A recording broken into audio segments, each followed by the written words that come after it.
আরজিকর কাণ্ডের ঘটনা পেরিয়ে গেছে 4 মাস। আজ ফের সুপ্রিম কোর্টে রয়েছে শুনানি। আরজিকর মামলার শুনানি আজ নতুন প্রধান বিচারপতি সঞ্জীব খান্নার বেঞ্চে। সরাসরি কথা বলবো, আমাদের প্রতিনিধি সৌভিক মজুমদার রয়েছেন আমাদের সঙ্গে।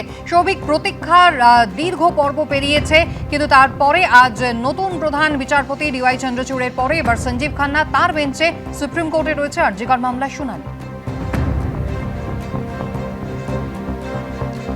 দেখো, গত মাসের 7 তারিখ শেষবারের জন্য সুপ্রিম কোর্টে আরজিকর মামলার শুনানি হয়েছিল এবং তারপরে আজকে নতুন প্রধান বিচারপতি সঞ্জীব খান্নার বেঞ্চে এই মামলার শুনানি আবারও হবে।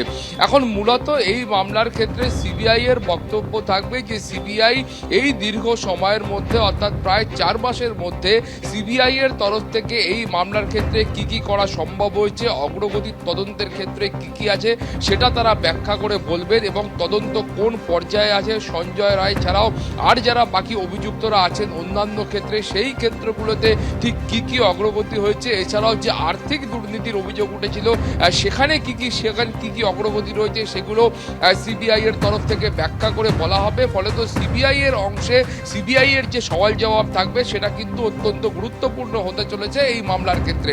এছাড়াও তোমাকে বলবো যে এই মামলার অন্যতম একটা গুরুত্বপূর্ণ দিক সেটা হলো নিরাপত্তার বিষয়।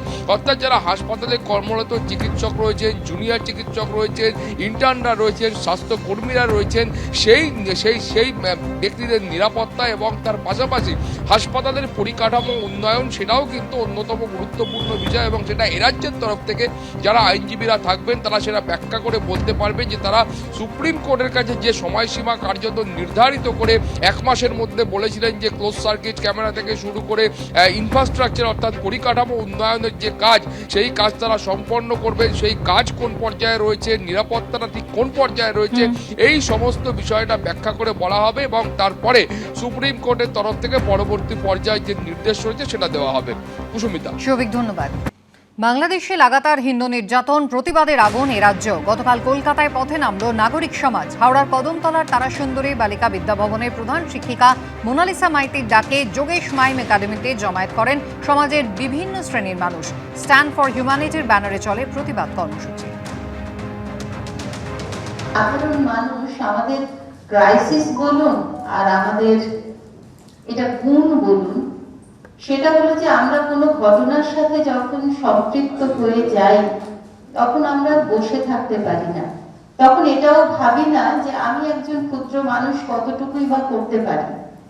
শুধু তখন মনে হয় যে এরকম একটা ঘটনা ঘটছে, অতএব আমাকে মানুষের পাশে দাঁড়াতে হবে, আমার ক্ষমতা যতই সীমিত হোক না কেন। আর আমরা যখন একবার দাঁড়িয়ে পড়ি তখন আর আমাদের বসানো যায় না। আমি চাই যে আজকের এই মঞ্চ থেকে আমরা এমন কোনো যদি পদক্ষেপ নিতে পারি যেটা পরবর্তীতে আরো কিছু মানুষের কাছে পৌঁছবে বা পৌঁছানোর সম্ভাবনা তৈরি হতে পারে। নির্যাতন বন্ধ করো। আজকে যেটা হচ্ছে কিভাবে বন্ধ, কিভাবে এইভাবে জাস্ট কয়েকটা মানুষ এসে কথা বললে বন্ধ হবে। তারপরে একটা হচ্ছে ভারতের সংখ্যালঘু বিদ্বেষের বিরুদ্ধে ব্যবস্থা নেব। কিভাবে নেব? রাষ্ট্রশক্তির দ্বারা নিতে হবে। তো আমরা তো নিজেরা পারবো না যে ডাকাটারি নিয়ে ব্যবস্থা নেব।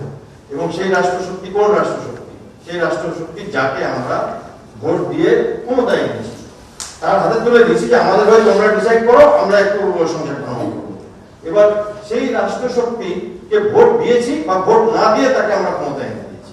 এই মুহূর্তে বাংলাদেশে যে পপুলেশন 17-18 কোটি, তার মধ্যে 1 কোটিও লোক নেই যারা এটা যেটা হচ্ছে সেটাকে সমর্থন করছে, কিন্তু তারা সবাই মুখ বন্ধ। বেশিরভাগ লোক তারা শান্তি চায়, কিন্তু তারা শান্তিটা কিভাবে আসবে এই ব্যাপারে একটু কনফিউজ।